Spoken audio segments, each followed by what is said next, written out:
I just want my insurance company to handle it. Don't you hate that objection? And we hear it in one of two places. One is right at the door. I just want my insurance company to handle it. And it's an end-all objection, get out of here. Or we hear it at the kitchen table after we've begun presenting the contingency agreement and the homeowner gets a little cold feet. They don't really trust you. They're like, I just want my insurance company to handle it. And then maybe they'll proceed with saying, we'll call you after, maybe we'll get an estimate, or they're going to start there. However you hear it, this objection kills the deal. And it is very hard to get through, right?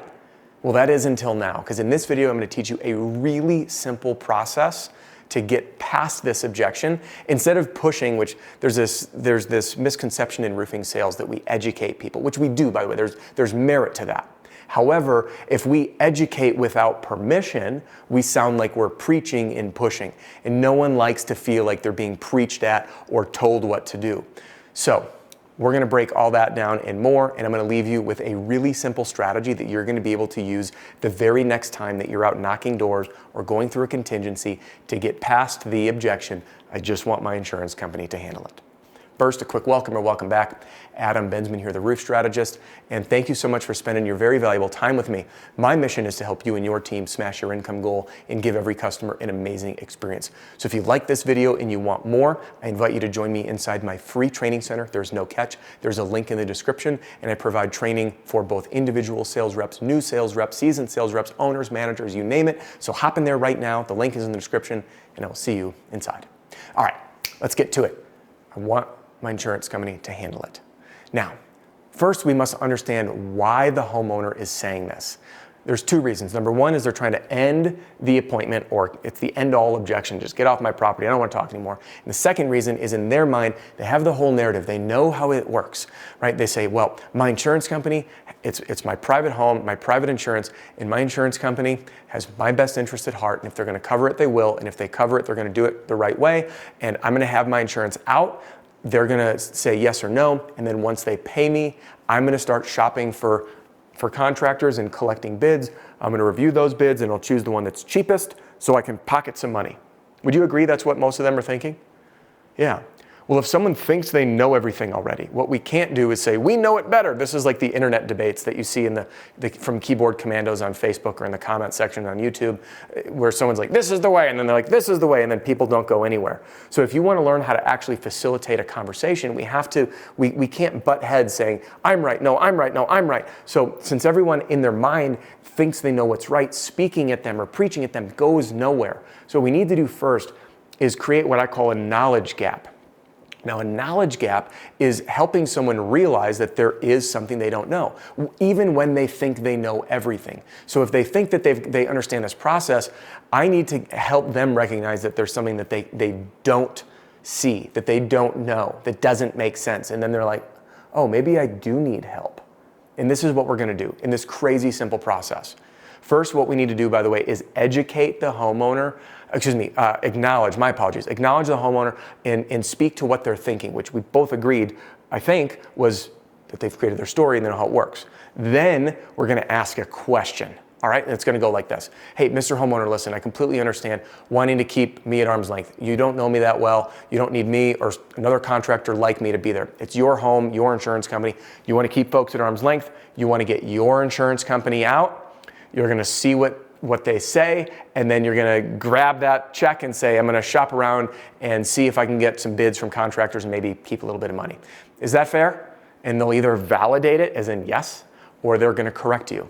And the good news is if they correct you, now you can address their concerns. If they say yes, now we're going to say, okay, great, I completely understand that, and it's normal thinking.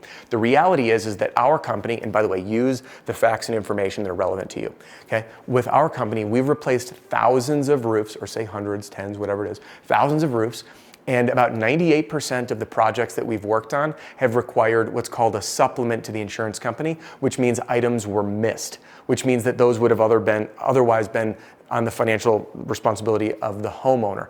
Now, this isn't necessarily ill will. This is the fact that insurance adjusters are not contractors. So the top three items that are missed are number one, code items. So building codes change and evolve, and there are things, because these adjusters can come in from other states, they're not familiar with local building codes, and those items can be missed. So building codes is number one. Number two is manufacturer requirements. So if we're installing, let's say, Owens Corning shingles or whatever shingles you're using, their manufacturer installation requirements state that we must follow certain steps and use certain products. And oftentimes those are missed. And if we can identify your roof with an Owens Corning shingle, for example, is coming off, we're going to be putting on Owens Corning and must follow the manufacturer's guidelines.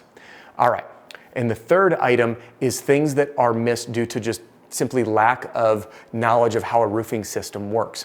Now, if I was to use a car analogy, for example, and I needed to replace a transmission, you couldn't just say like new transmission's $3,000. Like to get to the transmission, we have a transmission fluid flush. We have to detach the transmission from the motor. We often will have to pull the motor out to access the transmission. Depending on the vehicle, there's all these different touch points. So if a roofing an adjuster says that we need to replace X, Y, and Z, in order to get to that point, we have to do other steps, and those can be missed. So knowing from our experience that, again, about 98% of those projects had items missed, how will you know that your insurance company took care of you the right way?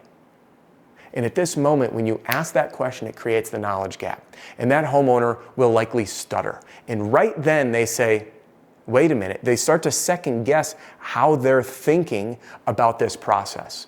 And the beautiful part is however they respond, now you have the green light to do what you do best, which is to educate them on the process. Because first, the knowledge gap is exposed. I don't know. That's not what I thought. I didn't understand that. That's different than I was expecting.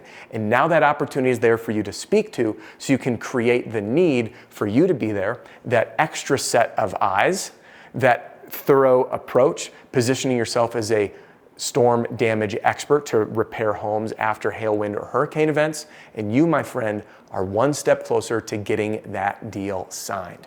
Now, there's a few resources here that are going to help take this concept to life, and I'm going to link to some of those at the end of the video. But first, if you want to learn more about this, I have playlists inside my free training center, and if you want to go even one step further, in my sales system called the Roofing Sales Success Formula, which is currently being used by many thousands of people. It's being used in every state in the US, Canada, even Australia, and even Sweden. And the system for storm damage teaches you how to go through the contingency agreement and how to create that need for the homeowner to want you to be there, and then of course get that contingency agreement signed. It's being used by companies that are just getting going, as well as quite a few of the largest residential roofing companies in America. And I'd be honored to give you a tour so you can see and decide for yourself. And I back it with a 30-day money-back guarantee. So if you guys aren't satisfied for any reason, I buy it back. There's information in the description below. So go check it out. It could be a great thing to arm you or your entire team. We got packages for both reps and teams. Now, thank you again for joining me in today's video. And just because our time here is about to wrap up doesn't mean your and my time has to. So if you haven't done it, hop into my free training center right here, and you can jump into the objections playlist. You're going to learn a ton. I have another playlist on contingency agreements in there as well. Or you can stick with me here on YouTube. And I recommend jumping into this video on the deductible piece. It's going to really help you figure out how to navigate that next level of conversation. Hey, thanks so much for joining me in today's video, and I will see you on the next one.